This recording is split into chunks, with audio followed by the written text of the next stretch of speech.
Bienvenidos al canal Estudio con Podcast.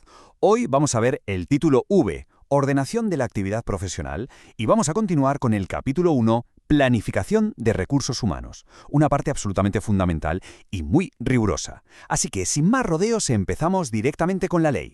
Nuestro mapa de ruta para hoy es súper claro. Vamos a pasar por la organización general del título 5 y luego, atención, analizaremos minuciosamente, leyendo de forma textual, los artículos 69, 70 y 71. Para terminar, daremos un buen repaso a la estructuración profesional y a la provisión de puestos. Vamos al grano. Empezamos por la base, el título V. Fijaos, esto es literalmente el corazón de cómo se gestionan los recursos humanos en las administraciones públicas. Es el conjunto normativo que decide cómo nos organizamos, cómo nos estructuramos y cómo se mueve el personal para garantizar que toda la maquinaria del Estado funcione como un reloj. Y aquí es donde arrancamos con nuestro análisis literal. Vamos a leer textualmente y en un nivel de detalle absoluto del artículo 69 al 71, punto por punto y letra por letra en estricto orden. Comenzamos con el artículo 69. El punto 1 establece textualmente lo siguiente. 1. La planificación de los recursos humanos en las administraciones públicas busca contribuir a la consecución de la eficacia en la prestación de los servicios y de la eficiencia en la utilización de los recursos económicos disponibles. Esto se logra mediante la dimensión adecuada de los efectivos, su mejor distribución, formación, promoción profesional y movilidad. Bueno, ¿y qué significa este texto en la práctica? Pues que la planificación estratégica no es ningún capricho administrativo, es la herramienta directa para conseguir dos cosas vitales: dar mejores servicios, que es la eficacia, y gastar el dinero de forma inteligente, que es la eficiencia. No basta con tener personal, hay que tener el número exacto en el lugar adecuado y, por supuesto, bien formado. Pasamos al punto 2. Leemos de nuevo de forma estrictamente literal. 2. Las administraciones públicas pueden aprobar planes para la ordenación de sus recursos humanos, los cuales pueden incluir a. Análisis de las disponibilidades y necesidades de personal, tanto en número de efectivos como en perfiles profesionales o niveles de cualificación. b. Previsiones sobre los sistemas de organización del trabajo y modificaciones de estructuras de puestos de trabajo. c. Medidas de movilidad, tales como la suspensión de incorporaciones de personal externo o la convocatoria de concursos de provisión limitados a personal de ámbitos que se determinen. D. Medidas de promoción interna y de formación del personal y de movilidad forzosa de conformidad con lo dispuesto en el capítulo 3 del presente título de este estatuto. E. La previsión de la incorporación de recursos humanos a través de la oferta de empleo público, según lo establecido en el artículo 70.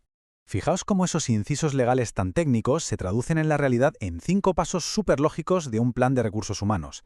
Primero se analiza qué falta, después se ajusta cómo se va a trabajar, se regula el movimiento del personal, se fomenta que la gente crezca por dentro formándose y finalmente se recluta talento nuevo mediante la oferta de empleo público. Es como armar un puzzle. El punto 3 es muy directo, dicta textualmente.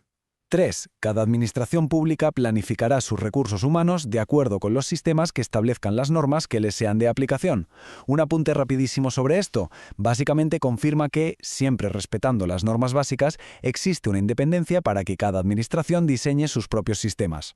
Avanzamos y entramos en el artículo 70, una advertencia importantísima antes de seguir. Máxima concentración con los plazos y porcentajes que vamos a ver ahora. Son datos absolutamente cruciales y material típico en cualquier evaluación, así que mucho ojo. Leemos el primer párrafo del punto 1 literalmente. 1. Las necesidades de recursos humanos con asignación presupuestaria que deban cubrirse con personal de nuevo ingreso serán objeto de la oferta de empleo público o de otro instrumento similar de gestión de la provisión de las necesidades de personal. Y ojo al siguiente inciso del punto 1 que dice textualmente. Esto comporta la obligación de convocar los procesos selectivos para las plazas comprometidas y hasta un 10% adicional. Lo más interesante y tramposo de esto es el matiz. Prestad atención a ese hasta un 10% adicional. Es facilísimo caer ahí. Nunca es un 15, nunca es un 20. Recordadlo siempre, hasta un 10. El artículo sigue especificando que se debe fijar el plazo máximo para la convocatoria y luego añade textualmente: la ejecución de la oferta de empleo público o instrumento similar debe desarrollarse dentro del plazo improrrogable de 3 años. Hay que grabarse esto a fuego. Plazo improrrogable de 3 años. Es un límite súper duro en la ley, sin ningún tipo de excepción. Para cerrar el artículo 70, vamos a leer literalmente los puntos 2 y 3. 2. La oferta de empleo público o instrumento similar se aprobará anualmente por los órganos de gobierno de las administraciones públicas y deberá ser publicada en el diario oficial correspondiente. 3. La oferta de empleo público o instrumento similar puede contener medidas derivadas de la planificación de recursos humanos. Quedaros con la copla. Requisito indispensable, aprobación anual y publicación oficial. Pasamos ya a la última lectura textual de hoy, el artículo 71. Aquí cambiamos totalmente el enfoque. Dejamos las ofertas de empleo y nos centramos en cómo se controla y cómo se integra la información de todo el personal en los registros oficiales. Leyendo estrictamente dice: 1. Cada administración pública constituirá un registro para inscribir los datos relativos al personal contemplado en los artículos 2 y 5 del Estatuto. 2. Los registros pueden disponer de información agregada sobre los restantes recursos humanos de su respectivo sector público. Básicamente, la ley nos está diciendo que cada trabajador público tiene que estar documentado de manera sistemática e individualizada.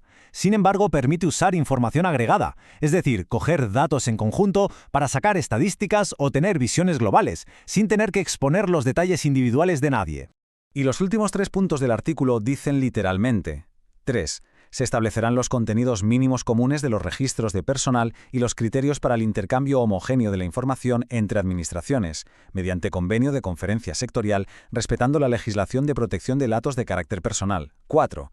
Las administraciones públicas impulsarán la gestión integrada de recursos humanos. 5. La Administración General del Estado y las comunidades autónomas cooperarán con las entidades locales que no cuenten con la suficiente capacidad financiera o técnica para los efectos contemplados en este artículo. Traduciendo toda esta normativa al mundo real, vemos que las administraciones no pueden ir cada una por su lado. Están obligadas legalmente a compartir datos siguiendo unos mínimos comunes. Y el detalle más solidario e importante: las grandes administraciones, como el Estado o las comunidades, deben prestar apoyo a esos ayuntamientos pequeños que no tengan la capacidad económica o técnica para montar sus propios registros. Bueno, dejamos ya atrás el nivel macro de la planificación y abrimos el foco hacia el capítulo 2. La narrativa aquí cambia por completo. Vamos a explorar cómo se clasifica a cada individuo en esa inmensa jerarquía que es la administración pública. El artículo 76 nos plantea una arquitectura clarísima donde tu titulación marca tu lugar. El grupo A exige tener un título universitario de grado, y dentro se divide en A1 y A2 según el nivel de responsabilidad. Luego, el grupo B te exige el título de técnico superior. Y por último, el grupo C, que se divide en 2, el C1 para quienes entran con bachiller o título de técnico y el C2 para quienes tienen el graduado en la ESO. El nivel de estudios es la llave exacta de entrada. Para terminar nuestra sesión, entramos en el capítulo 3. Porque claro, una vez que el personal está dentro y clasificado, la gran pregunta es: ¿cuáles son los mecanismos reales para conseguir un puesto concreto o para moverte de un sitio a otro? Pues existen 2 grandes vías, y son radicalmente opuestas. Por un lado, el concurso, que es la norma general. Esto se basa puramente en el mérito y la capacidad medible. Es decir, unos especialistas evalúan tus puntos de forma objetiva. Y frente a eso tenemos la libre designación, que está pensada para puestos de responsabilidad muy concretos y se basa en la confianza directa y en considerar que eres la persona idónea de forma más discrecional. 2 mundos totalmente distintos. Y para ir cerrando, las reglas de movilidad de los artículos 81 y 82 nos dibujan escenarios voluntarios y forzosos, pero sobre todo nos muestran los mecanismos de protección. El Estatuto brinda unas garantías jurídicas impresionantes. Las trabajadoras víctimas de violencia de género, de violencia sexual y las personas víctimas del terrorismo tienen derecho a un traslado seguro que proteja su intimidad. Y atención a esto, sin ni siquiera requerir que la vacante sea de cobertura necesaria previamente. Es un derecho fortísimo. Todo esto nos deja con una reflexión final súper estimulante.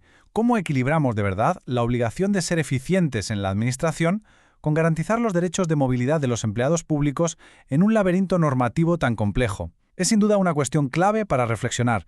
Ha sido fantástico desgranar esta explicación hoy con quienes nos escucháis. Para no perder nunca el hilo de estos temas, os animamos encarecidamente a suscribiros al canal Estudio con Podcast. Nos vemos en el próximo análisis.